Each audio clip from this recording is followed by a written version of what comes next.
to improve caseworker salaries and training opportunities, and address retention to address the growing need for safe and stable out-of-home care placements, and to give foster parents the resources they need to provide quality and loving care to children that are in their care. This fiscal year 2019 budget continues those efforts by providing an additional $15.1 million for growth in out-of-home care utilization, $10.1 million to continue to increase our foster parent per diem rates, and $3.6 million for out-of-home care provider rate increases. In 2011, 1,239 individuals were civilly committed within one of our state's behavioral health hospitals, separated from their homes and communities. Over the last 7 years, we have invested almost $240 million to move our citizens out of state institutions and to provide behavioral health services more appropriately in their own communities. As a result, today the number of individuals committed to state care is less than 500. We're doing more to help the behavioral well-being of our citizens than ever before. My fiscal year 2019 budget includes an additional $15 million to further our intellectual and developmental disabilities waiver services programs and provide supportive housing opportunities for Georgians in need. It also includes $3 million to open an additional behavioral health crisis center, bringing the total number available to citizens in need to 12 statewide. These centers provide critical crisis intervention and stabilization services to individuals with mental health or substance abuse challenges so that they can receive the urgent care they need and reduce unnecessary costs for our emergency departments and law enforcement agencies. The fiscal year 2019 budget also addresses the unique behavioral health needs of our children by including $22.9 million to implement recommendations by my Commission on Children's Mental Health, including for crisis services, therapeutic foster care, school-based services, suicide prevention, supported employment and education, and opioid prevention and treatment to provide comprehensive support to Georgia's youth. The last investment I wish to highlight for you is what we have done to fundamentally reform Georgia's criminal justice system. Thanks to your legislative efforts, we have created a seismic shift in Georgia's approach to criminal justice. In doing so, we have kept individuals out of prisons who did not need to be there. We have provided diversion services to offenders to reduce recidivism and make our communities safer. And we have helped rebuild lives torn by crime to give every citizen the opportunity to be a productive, contributing member of our society. And we have done it all while saving the state hundreds of millions of dollars. When I took office in 2011, we were on track to have 60,000 inmates in our correctional system by the time I left office. Instead, we saw the inmate population drop substantially as a result of sentencing reforms. Instead of 60,000 inmates, today we have just over 54,000. That difference saves the state more than $120 million every single year. Additionally, the declining prison population has resulted in the state being less reliant on county correctional facilities to house prisoners. The cost to house prisoners within local correctional facilities has resultantly dropped from $22.5 million in fiscal year 2010 to zero in fiscal year 2017. A critical component to criminal justice reform has been the establishment of accountability courts statewide. Since fiscal year 2013, state-funded accountability courts have provided more than 25,000 offenders with counseling and treatment programs within their communities, diverting them from the correctional system. In the fiscal year 2019 budget, it includes an additional $5 million to further expand accountability courts and brings our annual investment to just over $31 million and providing for 149 accountability courts, including at least one in every judicial circuit. In fiscal year 2017 alone, our $22 million investment in adult accountability courts produced $88 million in savings by diverting approximately 5,403 nonviolent offenders into programming within their communities, and our $668,000 investment in juvenile accountability courts provided approximately $46 million in savings. Together, we are making Georgia safer, improving lives, and saving precious taxpayer dollars. In addition to saving the state that $120 million by reducing the number of inmates in our prison system, we have also added to our state's income by those individuals who are taking the alternative of accountability courts, who are getting jobs and are actually paying taxes. In closing, while we've faced many challenges over the last 7 years, we've done so together, making difficult decisions when we needed to and laying down the foundations for a better Georgia with an even brighter future. I thank you all for all that you have done during my time in working with you, and I look forward to another successful legislative session. Thank you for having me this morning. Good job.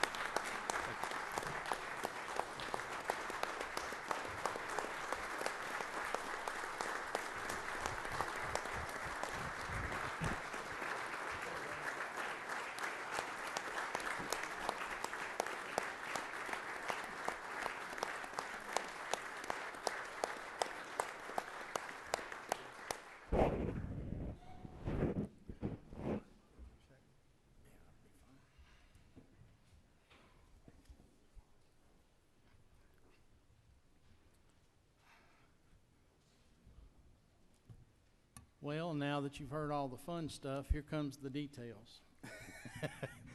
Our state's economist, Dr. Ken Hagney, is no stranger to any of us in this room, and Ken has been doing this job now for quite a while, and he always brings a good bit of insight into how revenue projections were made and what the future holds economically for our state as well. So, Dr. Hagney, thank you for being with us this morning, and the microphone and podium is yours.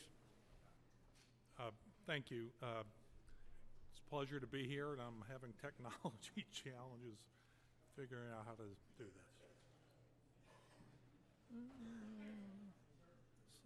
Slideshow. There we go. Yeah, I got it now. Thank you, and good morning.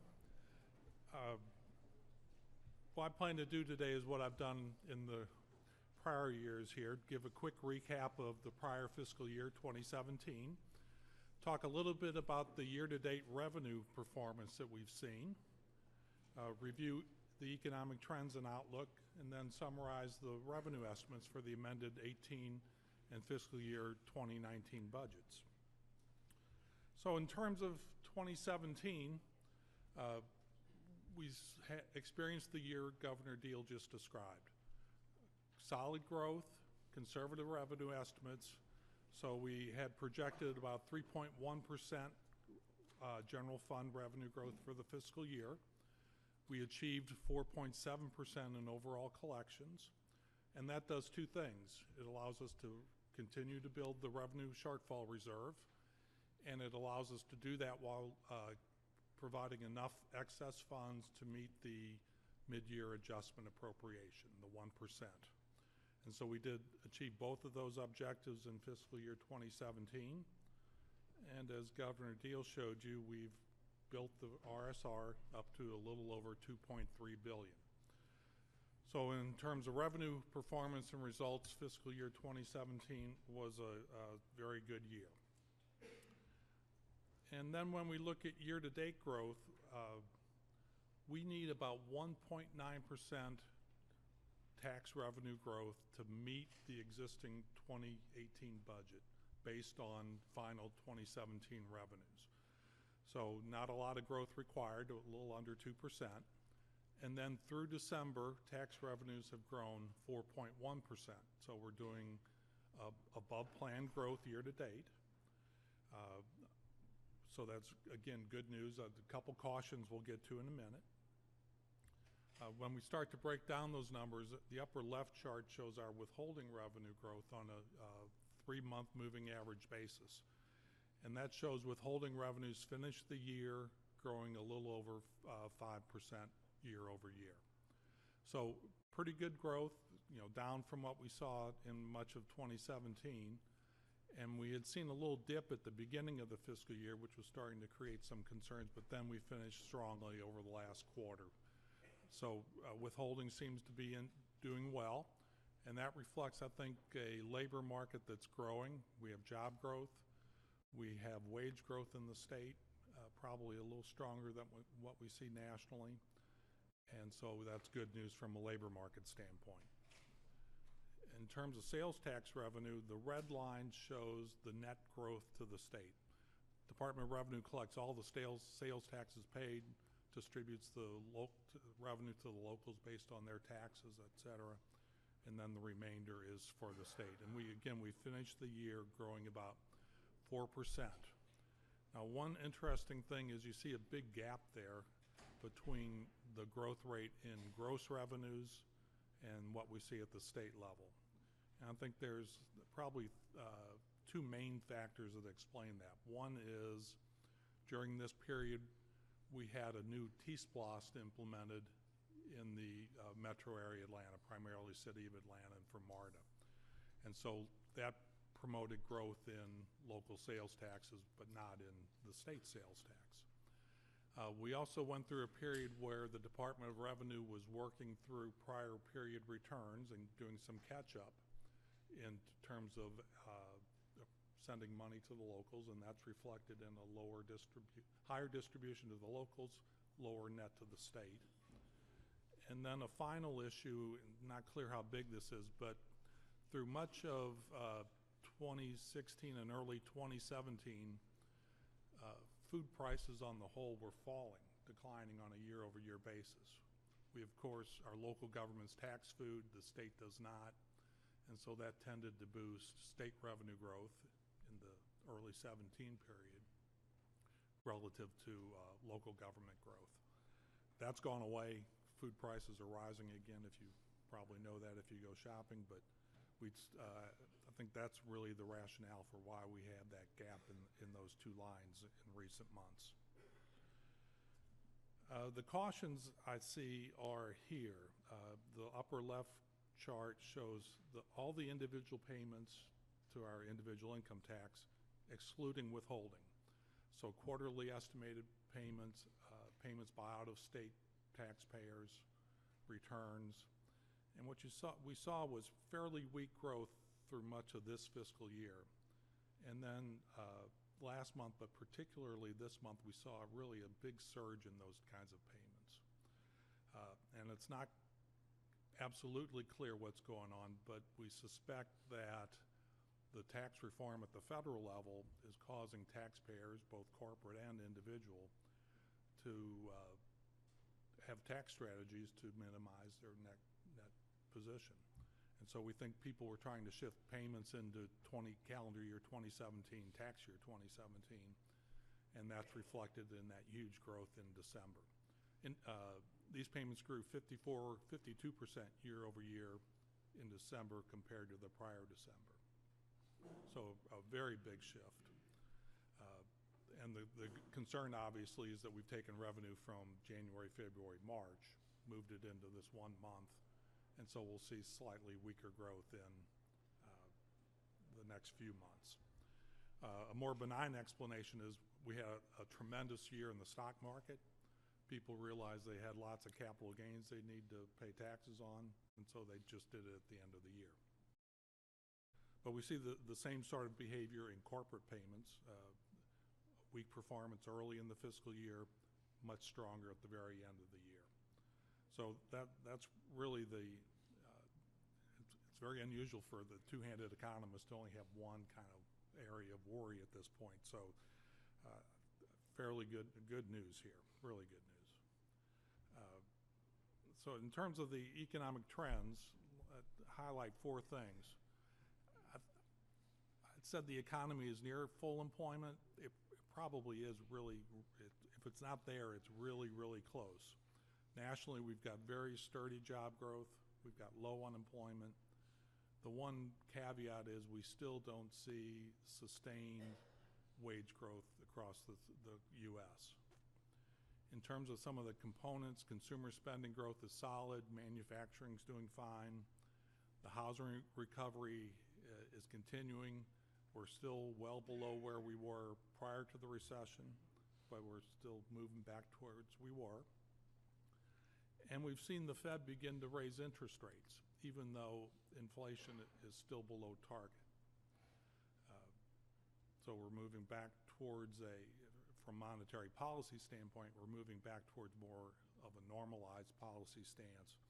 But we're not seeing the sort of inflation that would cause the Fed to move much more rapidly than they currently plan, at least not yet.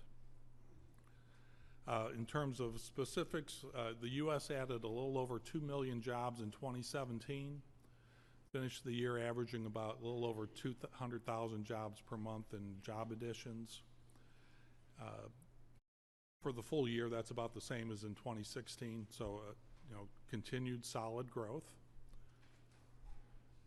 In Georgia, we added a little over 85,000 jobs in the 12 months ending in November. We won't get December data for a bit. But again, solid performance. It finished the year averaging about 5,200 jobs per month, so a little weaker, but nothing really, given the volatility of state data, nothing to really raise eyebrows. And then if you see year-over-year growth, we are still growing faster than the U.S., both declining slightly over time. That's to be expected given the point we are at in the business cycle. For the U.S., the recession ended in mid-2009, so we're quickly approaching 10 years of recovery expansion. That's a very old business cycle. I think we're about the third oldest in the post-World War II era. So people who worry about age would start to worry, but what we don't see in the economy is any real signs of that bubbles or imbalances that would say the economy is about to enter into a recession. So again, good news in terms of job growth slowing, but that's to be expected as we approach full employment. The unemployment rate is low, but U.S. is slightly higher than Georgia, both in the low 4%. I think the U.S. is 4.1 as of December. Georgia is 4.3 as of November. And for Georgia, I think this chart shows the best news of all of these, right? Because it shows the unemployment rate declining. That's a good thing. It shows the blue bars, which are changes in the labor force, growing every month for 3 years.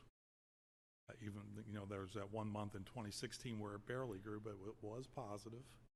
And that's a good sign because it shows we're still attracting people, and that's confirmed by census data, which shows our population growing faster than the U.S. We're seeing people come off the sidelines and enter the workforce. That shows they're confident they can get a job and one that pays enough that it's worthwhile for them to work.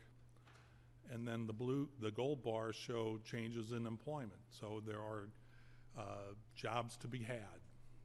And this is one instance in Georgia. When we look at broader data in the U.S., we see job openings data that are near record highs. Labor force is growing. So all in all, I think the labor market is the brightest spot in our economy.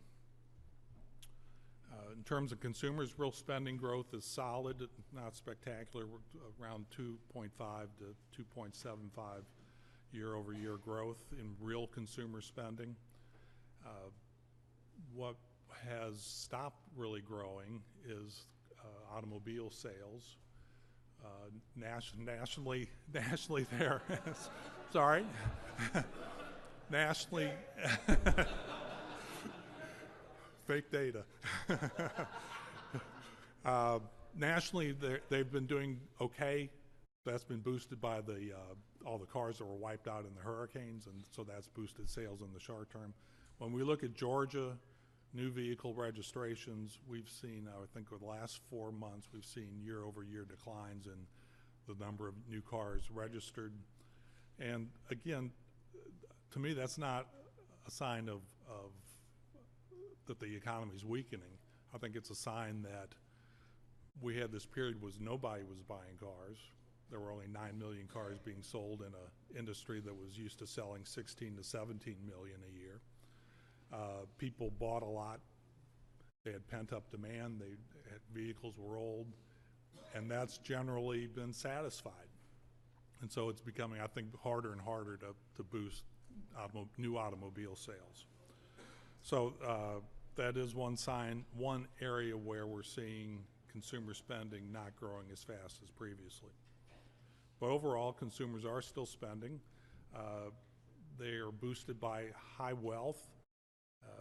To me, this chart's just amazing. In 2008, households had a little over 67 trillion in total wealth. Home values, stock values, other assets. A whole lot of that, 10 trillion of that disappeared during the recession almost overnight. And here we are about 10 years later, and we're up to almost $100 trillion in household wealth. The recovery in the stock market has been astounding. House values has been growing solidly for an extended period of time.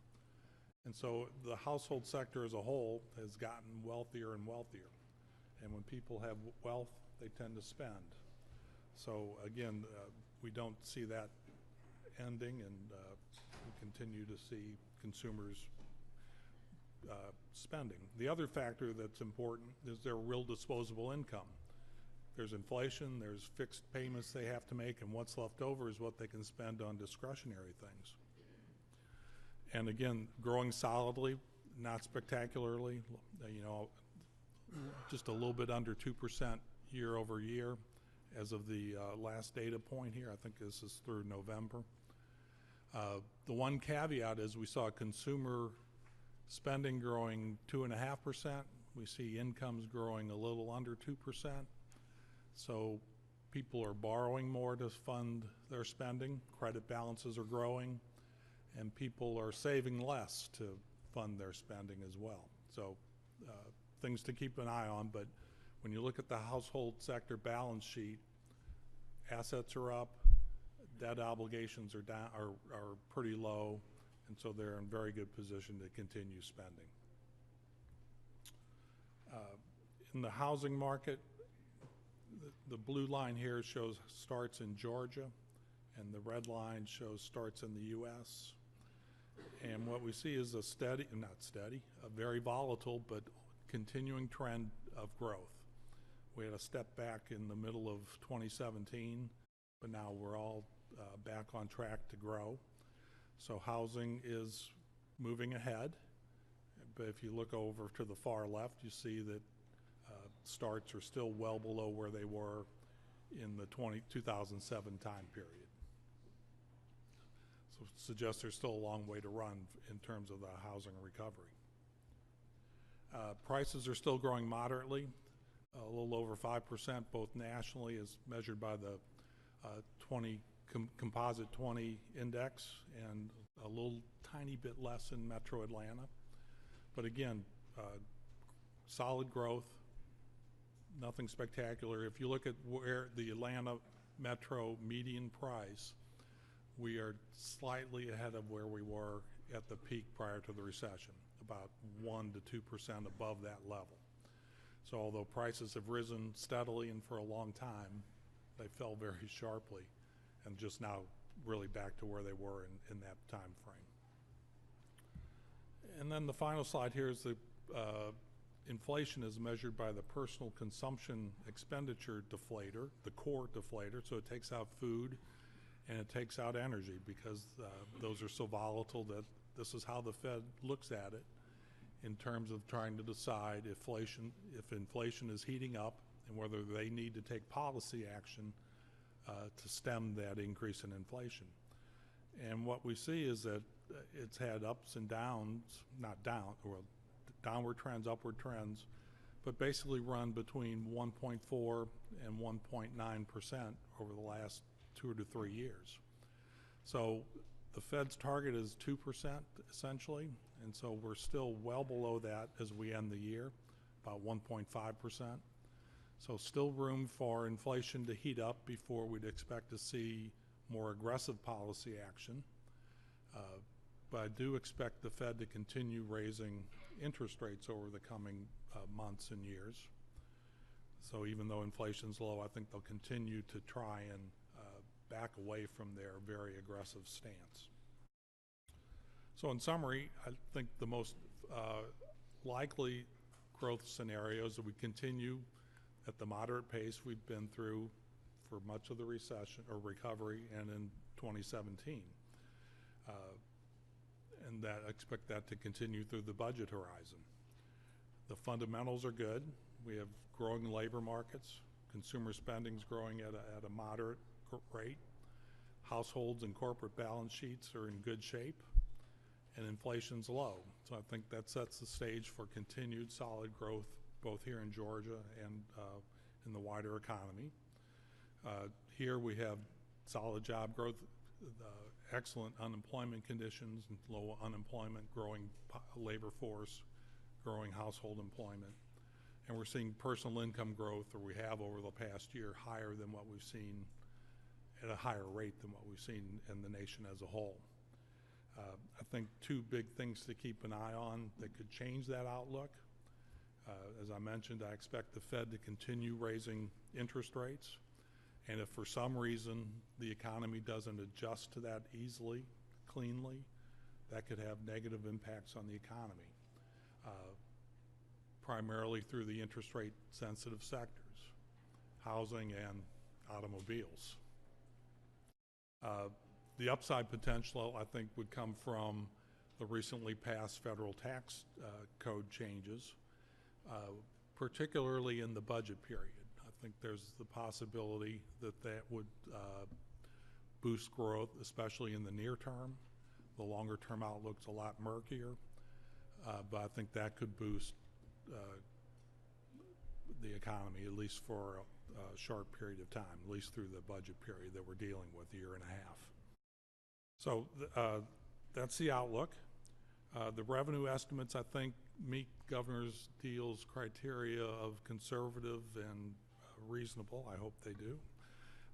What we anticipate is about 2.4% growth in the amended budget in total tax revenues, about 0.5% growth in interest, fees, and sales, for overall general fund growth of 2.3%. And that adds about $80 million or $81 million in additional spending in the amended budget. And recall that that 2.4 compares to the 4.1 year-to-date growth. Expects faster growth in the following fiscal year, 3.8% in taxes, 2.8% in interest, fees, and sales, for total revenue growth in the general fund of 3.7%.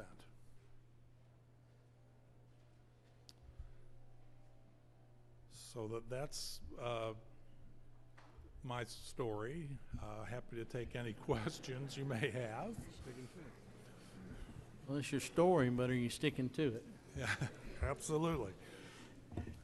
While folks are thinking about questions, you made the comment on one of the things to kind of be watching for is the federal rate changes on interest rates and the economy not adjusting to those adjustments. Right. Can you expand on that just a little bit? Well, one of the things that people look at is interest rate futures, and they get a profile of what the market expects interest rates to be over at time. And then they look at what the Fed forecasts interest rates to be. And at least 6 weeks or so ago, the last time I saw this chart, there was a big gap between that. The market expected much lower interest rates than what the Fed was projecting. And so if that market projection is seriously off, it could cause investors to react in ways that we don't really anticipate or understand. And so if it has some negative impact on the overall financial liquidity or things like that, then that could feed into a kind of a negative impact on the market and on the overall economy. I wouldn't rate it as a high probability, but it is something we have to worry about. Gotcha. Okay. Got a couple of questions. Representative Kirby. Thank you, Mr. Chairman. Quick question. You talked about, if I understood you right, that our household income's up about 2%, but spending's up about 2.5%, so we're increasing our debt load per household. How much of a concern? That seems like a pretty significant amount of debt increase over a year. Well, so there's lots of things going on. One is that some of that differential could be funded by people tapping into their wealth. I've got a very big house. It's got a huge equity value, and I'm going to tap into that equity and spend it. So that could be part of it, although I think it's much harder to get a home equity loan these days than it used to be. Some of it is funded by debt, and so for a year that's not a huge thing. And if you look at debt per household kinds of data, we're starting from a very low base compared to where we were. So although debt's growing, it's not to the point where where it's starting to create real concerns. So mortgage or credit card debt is still still relatively low. But as it continues to build, then that's when you really start to worry. So it's the kind of gap that can be sustainable for several years, but if you're doing it for decades like we were in the 90s and early 2000s, then you really start to worry about it. So I think it's not a near-term constraint, but longer-term people will have to adjust, I believe. Households will have to adjust. Dr. Burke. Thank you, Mr. Chairman. I know you guys have been working on this for a good long time. Did the tax bill that passed, the federal tax bill, did it change your numbers at all, or did you just kind of stick with what brung you here? And I do have a follow-up. So far we're sticking with what we had. So this is the summary of the analysis that's ongoing right now. So it's a huge effort. There's over 200 individual provisions that have to be analyzed and to figure out where we could end up after the bill. And then there are things in the bill, in the federal bill, that will impact us unless we do something, right? So, for example, the change to itemized deductions is a pass-through to our tax system. There are other things that we might want to do. There's lots of things that they've changed that we would have to change our tax code to conform to before it would have an impact on Georgia taxpayers. And so we had lots of thoughts over mid-December about what to do. But I think the consensus was not to criticize, but we decided to take our time and figured out what the heck this meant. So we wanted to be timely but thoughtful in looking at this. And we wanted to be able to give the governor a good understanding of what we think the implications are, and then allow him to be able to look at the budget, look at the results of that analysis, and then determine what he thinks is the right course of action, and then obviously come to you all with that. But right now we have stuck with what numbers we had produced in early December. Follow up, Mr. Chairman. the numbers that you had on statewide on the new starts in housing and some of the wealth effect numbers, do y'all have that broken down from rural versus metro in Georgia? And I don't have those directly. So, you know, the Selig Center at UGA has those, but you have to go county by county and collect all 159. And I've not done that exercise. Well, I shouldn't guess, but I would assume that it's pretty heavily weighted to urban versus rural. thank you. Just a reminder to everyone in the room too, please allow members of the Appropriations Committee to be seated at the desk. If there are empty seats, don't mind other members of the General Assembly being seated at those, but if you see a member come in that doesn't have a seat that is a member of the committee, please allow them the opportunity to be seated. Any other questions? All right, Dr. Hegarty, thank you very much. Appreciate what you always do. Thank you. Take care.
Hey, all right.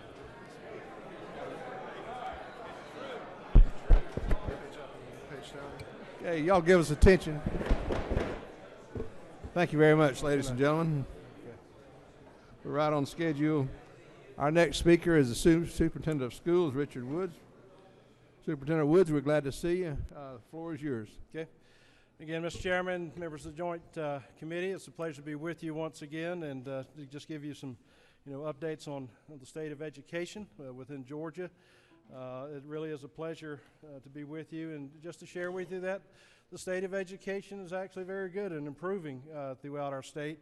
And we look forward to working together during this session and doing the very best we can for our children. Again, as I look at beginning of the presentation, I'd like to just give you an update on the Every Student Succeeds Act, commonly referred to as ESSA. Again, what ESSA is really allowing us to do as a state is afforded states additional flexibility and the authority in the area of education. Georgia's state ESSA plan has been resubmitted with refinements made based on feedback from USAID. USAID shared their feedback with us in December with a vast majority of their points being able to be addressed by including additional clarifying language. It has been a good process so far, and again, our plan was really largely accepted, but as I said, we had to look through the clarifying language, and again, looking at some issues with statute as well. But our ESSA plan, was truly a plan, Georgians by Georgians. We held over 8 stakeholder. Okay, little technology here. Okay, well, there we go. Okay. But the plan, again, we held over eight stakeholder sessions throughout the state and gathered feedback from thousands of Georgians via surveys, and had hundreds of Georgians representing students, educators, school leaders, business and industry, post-secondary institutions, and state agencies and nonprofits, in our working groups and advisory committees. So really, again, and also including, members of the General Assembly, the Lieutenant Governor staff, and the Governor's staff as well. So it was a process in which, I think it was very well done. It was one in which we really reached across the board. When you look in comparison to other states, which typically was more closed, this was definitely a very open process. And it was one that I think that, we should be very excited about, in moving ahead. Our plan, is centered on supporting the whole child. It also articulates our commitment to pursuing flexibility and innovation in the area of testing, something I'm excited to partner with the General Assembly on. And again, we'll be hearing more information about that in the days ahead. Listening to thousands of Georgians, we heard loud and clear that we have high expectations of our education system. The people of Georgia really expect a more well-rounded education that both increases outcomes but also expands opportunities.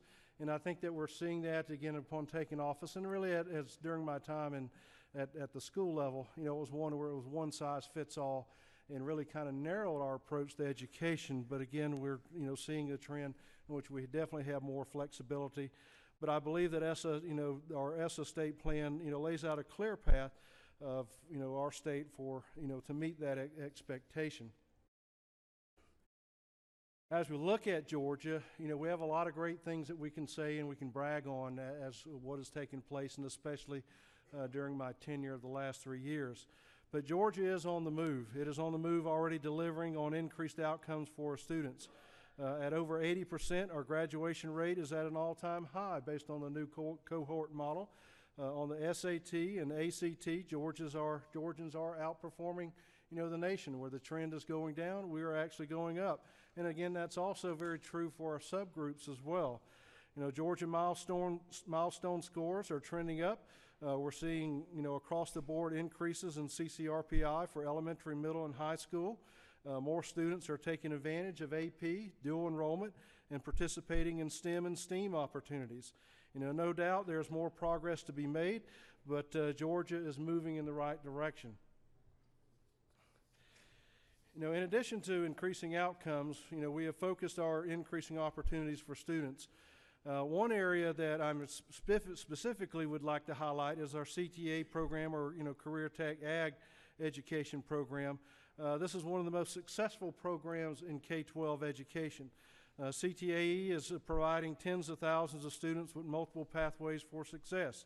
Not only are students learning skills that will ensure success in our technical colleges, but thousands of CTA pathway completers are pursuing fields for four-year universities, joining the military, and entering the workforce right after high school. So this is a program that perhaps is, in the past when we talk about vocational ag, where, I think, people say, well, that's for the other kids.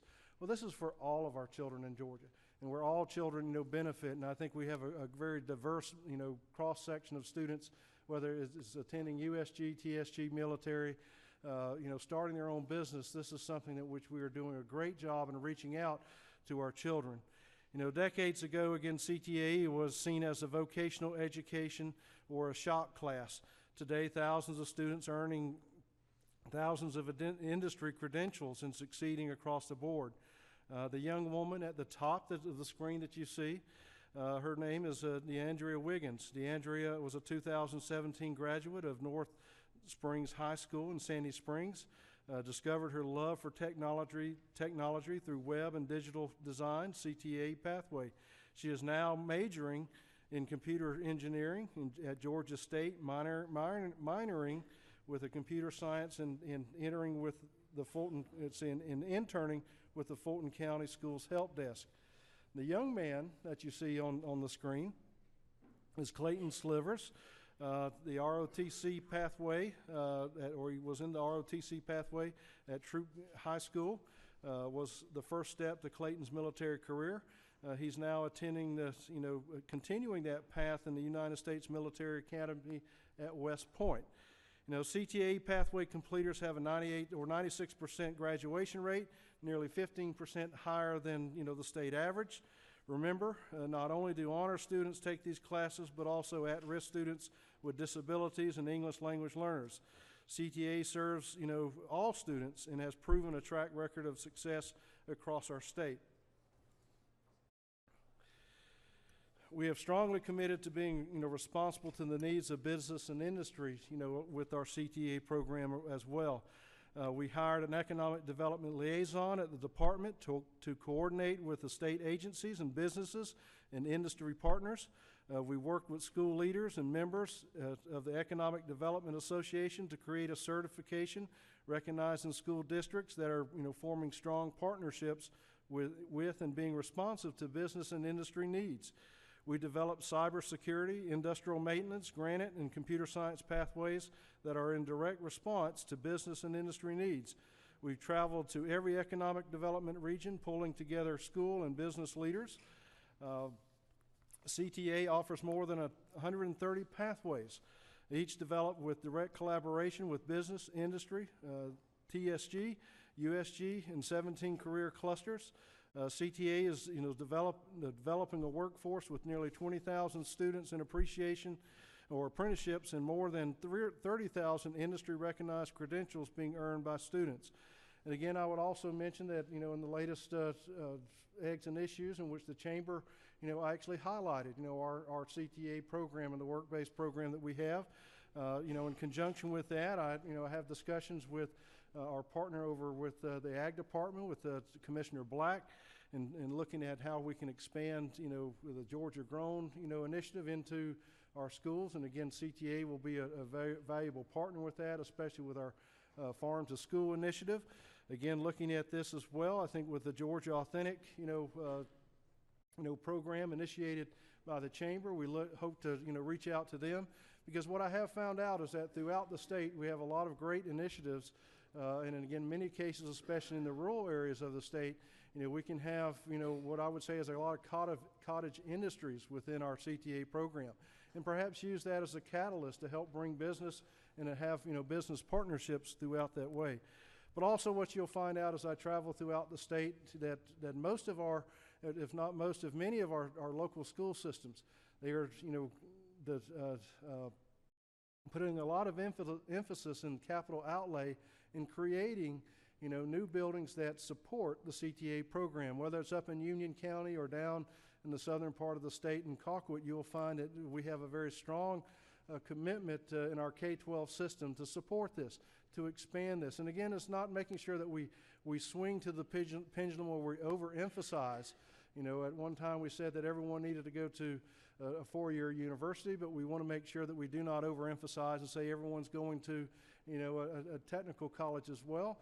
But we need to have balance, and I think through having diversity throughout our state, we attract business, and we can, again, provide a good workforce, and provide jobs for our young people and access to them across the way. But the things that I would share with you at CTA, this has been department-led. This is department-led by the Department of Education. It is initiatives that we have taken, since coming on board. And you should be very proud of what is taking place, throughout this. And again, this has been one of our shining stars. But also with CTA, it is not that they work in isolation, but they work throughout the entire agency. And again, that's one of the things we have looked at in trying to break down, barriers and again, silos within the agency so that we are more comprehensive and so that we can meet the needs, across the board, because we do have a very diverse state and a very diverse, needs across there, but we are continuing to grow and see a lot of great things in our state. Again, we continue to work hard and expand opportunities for students. And again, that is one of the things we are seeing, is trying to expand opportunities for our students. Our STEM program continues to grow. Last year, we developed a STEAM, certification for schools, adding the emphasis of arts. Again, one of the things you'll look at is that within Georgia, the area of fine arts, is really over $1 billion industry throughout. And again, we are very pleased to put that. And again, the STEAM initiative was something that, again, has been introduced throughout our system just recently and again during the past 3 years. But over 65 schools have become STEM and STEAM certified, with over 1,100 in the pipeline. So that's almost half of our schools waiting to become STEM or STEAM certified in Georgia. We've updated our art standards, that were more than a decade old. As Georgia's creative economy continues to grow, our K-12 system priority on arts education will signal that we are committed to meeting the growing workforce needs of the Georgia film industry and the creative economy. We were recently awarded the state literacy grant of $61.5 million. Because of the quality of our plan, Georgia received the highest reward amount, and again, one of only 3 states that were awarded the grant twice. So again, our commitment to literacy and again K-5 education continues to be very strong and continues to be very robust as we move forward. We continue to focus on the foundational skills, literacy and numeracy. We will be holding literacy and numeracy institutes for educators across the state this summer, with the focus of putting theory into practice. Our grades 1 and 2 literacy and numeracy formative assessment is set to roll out this fall. Again, these assessments are engaging for students, developmentally appropriate, and will provide a real-time data that aligns with the milestones while providing national benchmarking. Again, this is a big change in how we address some of the assessment across the state. And again, one of the things I'm very excited about is that it is really what we call a formative assessment, or more of a diagnostic tool. And so we do firmly believe that this step will be perhaps a prototype of maybe what education, or testing will look like, especially in our younger grades in the years to come. Again, we will also soon be developing, K-12 computer science standards. Our efforts in this area are already yielding results, with a 200% increase in educators certified to teach computer science education, a $300,000 grant to support districts, and national recognition for our efforts to support personalized learning is ongoing. We've also been invited to Silicon Valley to share our great work and to serve as a model for other states. So again, this is where Georgia is taking a lead, especially in the area of computer science. As you can see, we're offering our children a whole host of opportunities and options that are responsive to the demands of students, parents, business and industry, and local communities. Again, looking at turning our work to transforming our struggling schools. Stephanie Johnson is heading up our school improvement efforts at the department. Many of you probably know Stephanie. She comes from APS, having been named the Georgia Principal of the Year, a finalist for a National Principal of the Year, and a proven turnaround principal. Also, in conjunction with Stephanie, the department is working with our Chief Turnaround Officer, Dr. Thomas, in concert with Ms. Johnson, to improve the lowest performing schools. So again, we continue to work together to make sure that we are reaching all of our schools, to make sure that no child is in what we would say is an underperforming school. We've developed and are implementing a tiered system of supports for all schools. In the past, we were reactive, only providing assistance and supports once a school was on a list. But our new proactive approach provides tiered, tailored interventions in service to every school. And that's where I think one of the differences is that in the past, we've always waited till schools get on the list, but now we're moving forward. We understand that we cannot wait to see schools on a list, but we have to be on the front end. Because ultimately what we are working to do is to make sure that no school is on an underperforming list. And we are seeing great moves in that area. We have a strong involvement and collaboration with communities and shareholders with a renewed urgency. Our partnerships with state agencies are already bearing fruit. Working with community health, and we're working to expand our nurses, and working with Voc Rehab, we are piloting a career counselor to support students with disabilities in our schools. So again, what you find out is that the Department of Education is not working in isolation anymore, but we are reaching out to our sister agencies so that we can better utilize the resources that are out there. We're seeing results with 61 schools coming off the priority and focus involvement list in December and 74 in April. This past year, 85 of the 104 turnaround eligible schools improved their CCRPI, score. And so, with that, I wish to, kind of conclude my remarks. But as you can see, Georgia education is on the move. I want to thank you again for your support for education in the department. Please know that if I or my staff could be of any service, we are here to serve you. But again, as I hope you have time, that when I'm out and about, to please come and visit me with, at schools. Because what you'll see is that Georgia education is really becoming a highlight and something that we all can brag on. We are seeing a lot of great opportunities. I think that as I've shared, when I, reflect back when I started, as an educator, technology for me, was a piece of chalk. I mean, that's as good as it got. But when we talk about internet, that's what we called pen pals. But today we have, young people that are doing research projects across the, the nation, across the world because of technology. But we're seeing great strides within education, as I've shared with you. And that's because of the dedication and hard work of our educators, our teachers, but everyone coming together at this time. So at this time, Mr. Beck, I'll allow you to come forward. Thank you, Superintendent. Morning, Mr. Chairman, members of the committee. My name is Ted Beck. I'm the Chief Financial Officer for the Department of Education. If you all are amenable to it, I was just going to walk briefly through the governor's recommendations and then take any questions that you all might have. So we'll start with the amended budget. That's page 88 of your smaller book. Just to provide a little bit of context for the budget this year as it affects the K-12 system, Georgia now plays host to 1.75 million students. We hit that number this year by adding just 6,500 new students into the system. That's actually a pretty low growth year for us. And that was expected. We have the benefit of being an agency that knows what's coming down the pipeline. A lot of businesses have what they call leading indicators. For us, it's the number of births that occur in Georgia 6 years ago. And so 6 years or so ago, now it's almost 8 years ago, was the start of the recession. And with that was a big demographic change that we had not seen in Georgia in years past. It was an actual decline in the number of births that we saw in the state. And that continued for a period of about 5 years. So we had fewer births than we've had the year before. It's the first time that that had taken place over that long a period of time since the 70s. So we knew coming in that after 6 years, that cohort's going to start walking into the K-12 system as kindergartners. And so for the past 3 years, we've seen fewer kindergartners coming in than the class in front of them. And so this is the low point of that trough, as it were. In years subsequent to this, we'll start to see that come back up.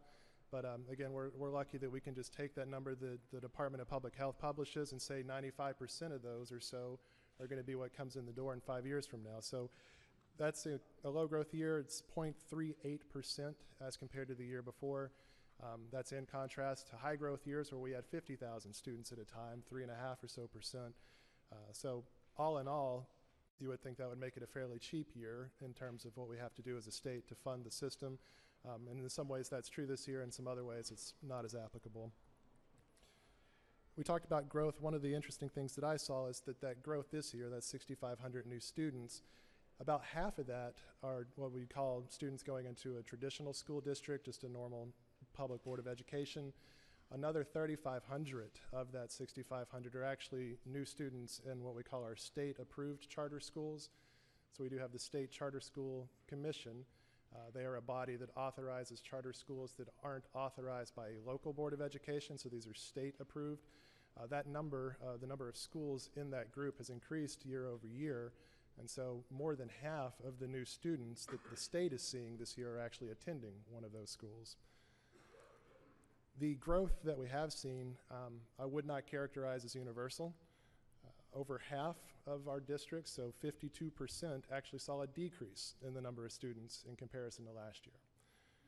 And this was surprising to me, but if you go back all the way to 1999, 40% of our districts in the state have fewer students today than they did in 1999. So that's during a period of time in which the state added 400,000 students. Just under half of our districts are actually smaller in terms of the number of students that they have. So the growth is concentrated, as you might imagine, around metropolitan regions. It's not just Metro Atlanta, but any place where you've got a large city has seen more students year over year. Places in the state that don't have that same geographic designation have not seen that kind of growth.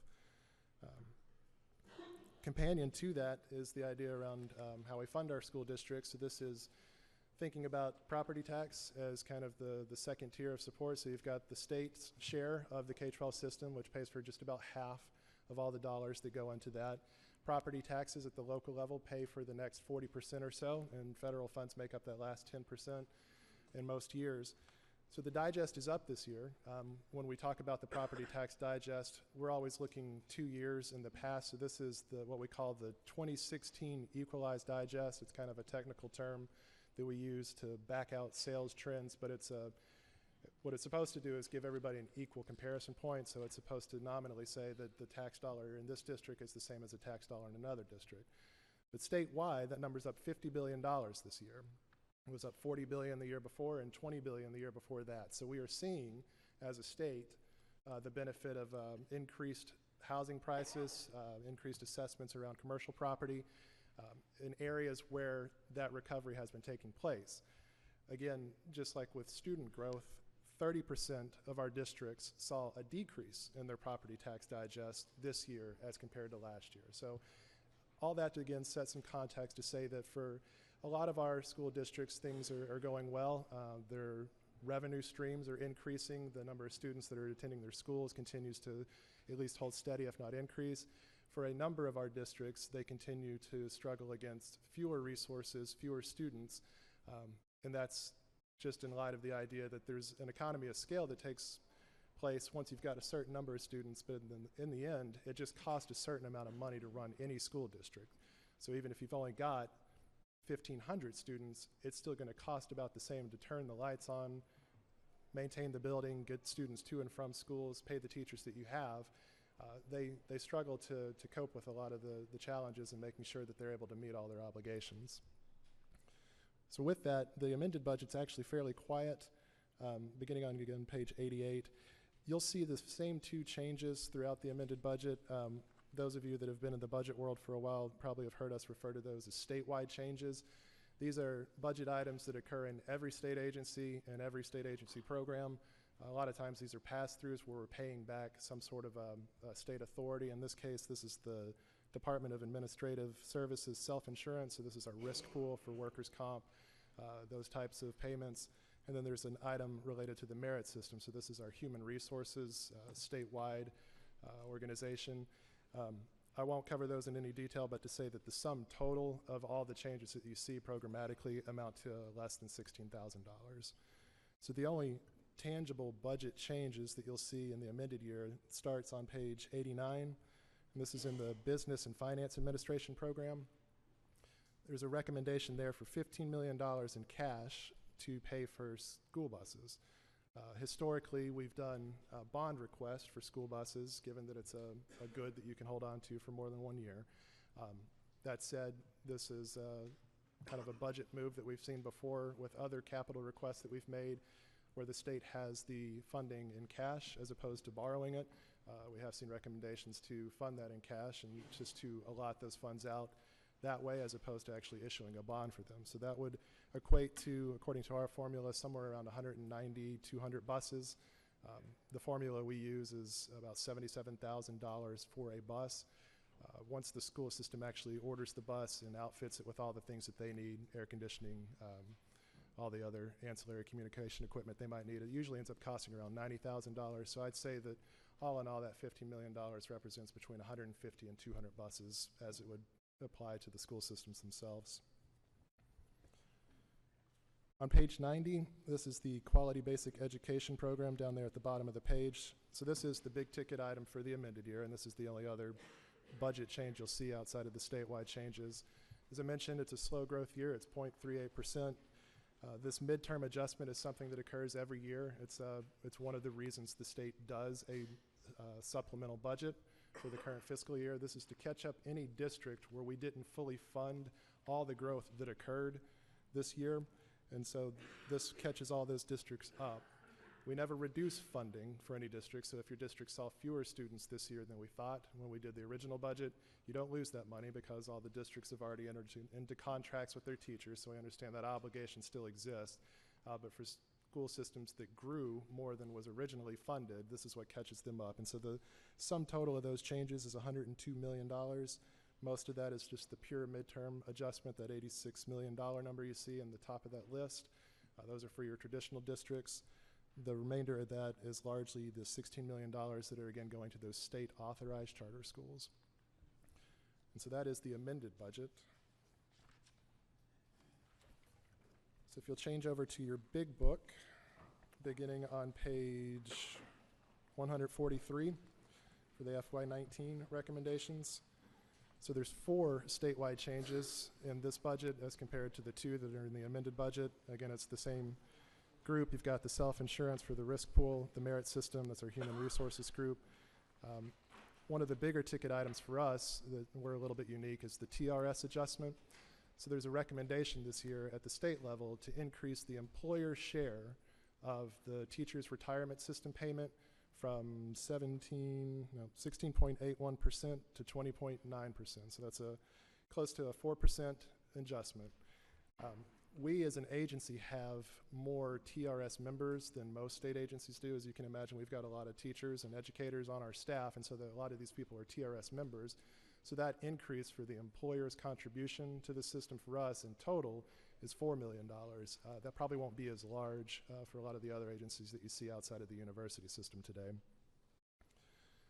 So the first budget change outside of those statewide adjustments occurs on page 144, and this is in the GNETS program. It's actually on the program starts on 144. The budget item is on page 145. It's a $4 million reduction.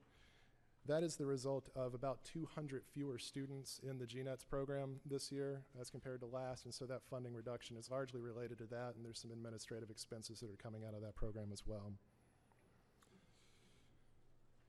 On that same page, on the non-quality basic education formula grants program, so these are companion pieces to QBE. There are 2 budget changes, item 2 and 3, one for the residential treatment facilities and one for sparsity grants. These are small decreases in those programs. Those are again related directly to enrollment. Percentage-wise, they're less than 1% in each program in terms of the reduction. Page 146, preschool disability services. This is an enrollment increase. These are 3- and 4-year-olds that are inside of a K-12 school that are being provided educational services. The state funds that through the K-12 system. We did see an enrollment increase there. These are usually very high-cost students, and so just a few students can really drive this program's cost up, but there is a $1 million increase there. Quality basic education equalization, so that's a $30 million increase. This is the program where ostensibly the state is going back to that question around property taxes and saying for districts that don't have the ability to raise revenue as much as other districts do, the state will look to provide financial assistance to try to equalize the funding disparity there. It's a formula-driven calculation. This year, it's an increase, and what it's really saying is that the statewide average, let's take that theoretical body of all 1.75 million students, and divide that on a per pupil basis against the state's total tax digest. And that number usually comes out to something around 100, in years past at least, $135,000 a student or so. So we're saying statewide, for every student that you've got, the state generates $135,000 in property taxes. There's a lot of districts that don't get to that level. So if you're below that average, we act like you're there and we multiply the difference times the number of students that you got. And so that increase is largely due to the fact that you've got a statewide digest that's going up, but you've got some districts whose property tax digest is going down. So for those districts, that disparity, that equalization gap has grown, and that's what's driving that $30 million cost there. The local 5 mil share program just below that, this is actually a reduction, and this looks a little weird when we write it out in terms of the budget recommendations, but for any district to participate and to receive QBE funding, the state constitution requires that they put up as it were, 5 mills of their property tax digest. The state does not actually take the money out of the system. Instead, we just reduce the amount of QBE funding on a one-for-one basis going out the door against those 5 mills. And so every time that number gets bigger, that negative number, what that's saying is the state's property tax digest has continued to increase. So the state's, all of the district's 5 mil share has grown.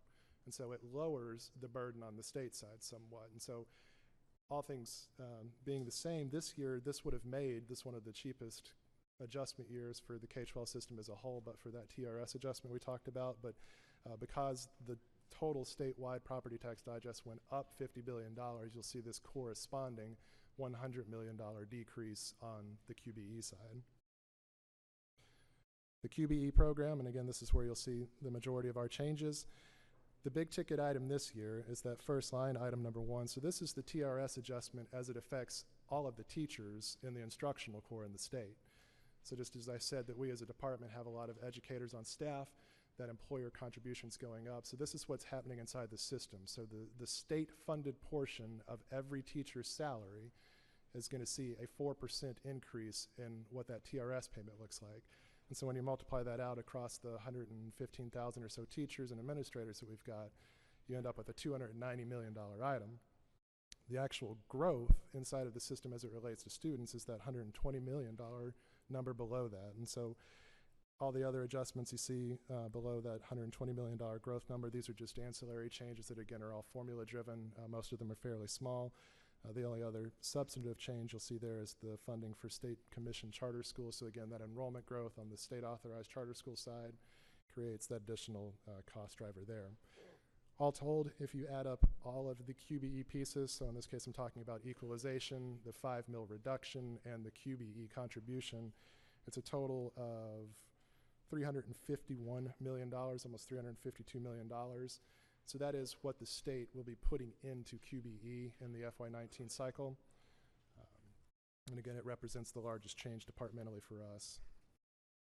And there's one small item again on one page 147. This is for the state schools.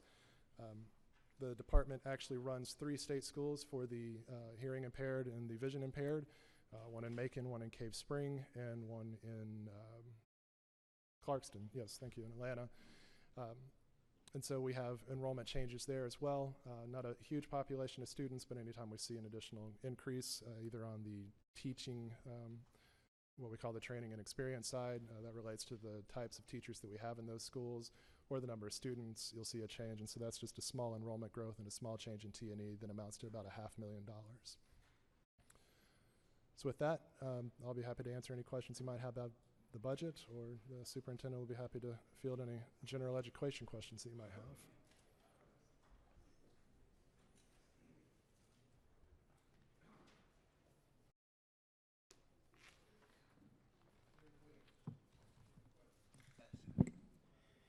Thank you, Mr. Chairman. This is for Superintendent Woods. Yes, sir. Wood. You talked about the graduation rate up to 80%. Yes, sir. Is that across the board, and can you break it out, rural, urban? Is that true across the board? Well, again, it is across the board. I think when we first started coming in, I mean, we've seen an 8% growth since 3 years ago. So we were, roughly about 72%. Now we're, up to 80%. I would have to, provide you, I guess, send you some information on demographics across the state to say that, but definitely to get that percent, it is across the board. One follow-up, if I may, Mr. Chairman. I know that the study committee on rural development emphasized broadband for rural areas. Where is the department on that? What are you preparing, or what's your thoughts on rural in the rural for broadband? Well, I think right now we've worked with getting the the infrastructure set for that. So we that's something I think with PeachNet, I believe was you can speak to that, Ted, some. But we do have the broadband capability, but it's just getting it out into I guess within the communities, but within schools, we're pretty strong in that area. In fact, most of our testing right now is done online. So we within the department can do that. There's been some talk and working with some of our local rural communities to use our schools to perhaps being hubs to be able to expand that, and that's something we're definitely willing to, to negotiate with and see how we can better provide for our services and use our, facilities to do that. I think, in conjunction, having some talks with our public library system as well, that may be another venture that we could, continue to do that, and definitely with our technical and USG systems as well. I think if we combine those resources, then I think we have a lot more capability to reach that. And Ted, I don't know if you have anything. Sure. Just to piggyback on the superintendent's answer, and in conjunction with the university system, the PeachNet infrastructure, this is the internet backbone for a lot of the education institutions across the state. We do have a 100 meg connection to every school system in the state at this time. It's up to the school system beyond that to figure out how to connect all of their classrooms and all their devices, and we do provide assistance there, but every system is currently online with what I would characterize as a high-speed internet connection. Representative Taylor. No. Okay.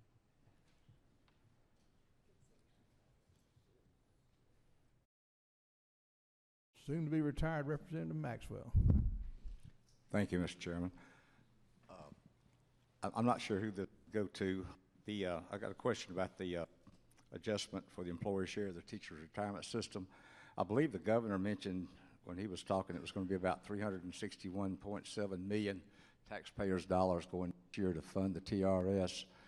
Is that what this total of all your departments add up to, Mr. Beck? Oh, thank you. I'm sorry, I'm over Lost here. in the crowd. Yes, sir. Yeah, so the statewide adjustment's probably going to be in that $400-something million range. We're eating up, again, 290 of it just on the teacher side inside of the local boards of education. So we are by far the biggest chunk of that. Follow up, if you don't mind. I'm trying to remember back. It seems like this has more than doubled over the last 8 or 10 years or so. Do you recall what the percentage has been in the past, maybe 8 years or so ago? No, I don't think I could go that far back. It certainly has increased. So we did a substantive increase last year of about 2.5%, I believe, maybe 2.6%, 4% this year. Incremental changes before that. I think if Dr. Evans has a chance to present to you, he can walk through I'll check with him, but it seems like it's gone tremendously high. And what my concern is where the stopping point of this is going to be. Thank you. Representative Henson.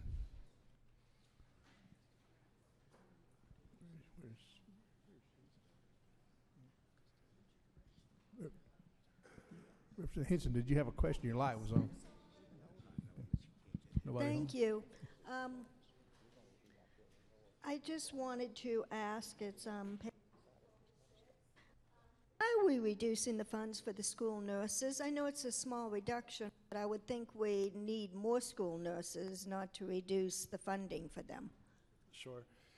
That is, again, one of our formula-driven pieces of the QBE budget, and so the way we calculate that is that for every 750 students, I'm trying to do this off the top of my head, you earn a theoretical salary for an LPN, and then for every 4,500 students, you earn the theoretical salary for an RN. And so this year it just so happened that we had more drops in terms of enrollment than we had adds. And the way that the formula fell out as it applied to that particular section, it was a reduction to the nursing program overall. So I don't think there was what I call a policy initiative behind that. It's just the methodology for calculating that showed a negative number this year. Thank you. Representative Graveland. Thank you, Mr. Chairman. Just to clarify, I heard earlier say that you said there were 200 fewer students in our GNETS program this year. Yes, sir. I think it's 205. 205. Do we know how many approximate students we have overall in the GNETS program across the state? Gosh, it's in the couple of thousands. I'd have to get you an exact number, but it's, I want to say 4 or so thousand, but that may be high. So let me get you a better number. Yeah, that's no problem. Thank you. Senator Powell Sims. Thank you, Mr. Chairman. My question has to do with school audits, and I think I ask this question every year. I have schools in my district that annually submit bad school audits. How are we going to address those audits other than we write them back and say correct it, and the next year they send the same information? How do we plan on addressing that issue? Sure, and I feel like I give you the same answer every year, unfortunately. I don't control, or the department doesn't have the ability to control the audit side of it. But I can tell you what we do work on with them in terms of training and professional development. So this year, as we have in years past, we identify what we call high-risk school districts as it pertains to financial operations. So of course there's obviously the educational component, which is prioritized above that. But for any district where we've seen a bad audit or a bad financial statement, they show up on a list, and we work with them either in a group or on an individual basis to try to assess what has gone wrong, what can we provide as a department in terms of assistance. We can't write their financial statements for them. There's just a matter of managerial control there that we can't supersede that. But we can certainly try to help folks that are new to school finance. What we find is that a lot of districts, they hire a CPA out of private business, and they're a star. They come into the public sector, and specifically the public sector school finance side, and it's a completely different language. Sometimes they struggle a little bit during that transition, and so that's where we really try to pinpoint places where we can provide a tangible good to them and say, here's some things you need to watch out for. We have a very thick book that we publish. It's an instruction manual of sorts that says this is how you do school finance, as it goes down from payroll to how to budget your capital sources, how to write a financial statement, how to work with the auditors. And so it tries to cover in pretty specific detail what we think any school finance director needs to be able to perform. And we share that with obviously them. We share it with their superintendent, so the superintendent knows how to hold that individual accountable. But that's what we do from the department side. On the audit side, I would say that as a state, we're not terrible. We have about 20 districts out of the 180 that we consider high risk. And so you're talking roughly 10% of your districts had some sort of problem generally with their audit, with their financial statements, or some sort of financial operation that put them on that list. And so out of that group, I'd say you're always going to have some folks that are going to struggle a little bit, and it changes, it's evolved, so it's not just the same folks every single year in most cases. So we have seen some improvement in areas where some districts have struggled in the past. Senator Wilkinson. Thank you, Mr. Chairman.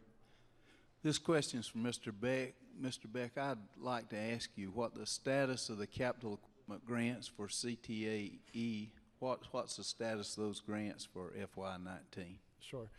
We requested just a little over $14 million in capital funds for the CTAE. So this is physical equipment that goes into a CTAE classroom, the welding box for a welding class, those kinds of things. There was no recommendation for capital funding in the governor's budget, so at this time there is no additional funding for that request. Representative Jasper.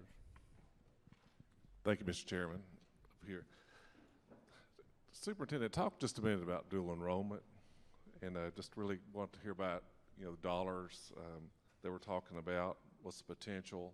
As I know this is a growing part, of our overall state budget. Well, I think dual enrollment continues to grow, both whether it's TSG or USG enrollment. So we are seeing, that program continue to expand. Of course, currently right now, that means that with the FTE count, both the school system and the higher ed partner does receive funding for that. So that's, I think we continue to pay both ends on that. Ted, you may be able to address a little bit as far as the funding or where we are with that. Sure. I don't have the numbers. So the funding for the program itself lives inside of both the university system and the technical college system. We don't deduct earnings for those students. So when a student leaves their high school in the middle of the day and goes to a college, you don't lose those FTE, those segment hours. So you're not losing QBE dollars for that period of time. But the additional funding paid out to the higher education institution lives inside of those sectors, so I couldn't tell you off the top of my head what the total cost of those programs are. Well, Mr. Superintendent, looks like all the questions we have from committee members, and we appreciate very much you all being here today, and appreciate what you're doing. Thank you very much. Thank you very much. Appreciate it. Ladies and gentlemen, we're going to take a lunch break. Be back at 1 o'clock. Subcommittee chairs in the Senate, we have a meeting and leadership have a meeting at the budget office.